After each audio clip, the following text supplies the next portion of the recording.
Yan po, ito na po yung piyesang nasunog sa amplifier na ating ginagawa. Ayun po. Bali, ano po, ang papalitan po natin dyan, apat. Dalawang maliit, dalawang malaki. Yan po yan. Tanggalin na po natin ang ganyang hinang na yung ito pong siyang transistor na ito. Palitan po natin yan. Yan na po siya.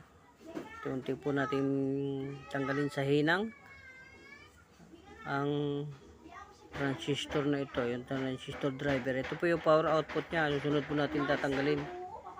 Tanggalin po natin ang power output niya. Yan. Yan, tanggalin po natin. Siyagaan po natin tanggalin sa hinang itong power output amplifier. Yan. Yung transistor po yan. Ito po yung ano, yung C.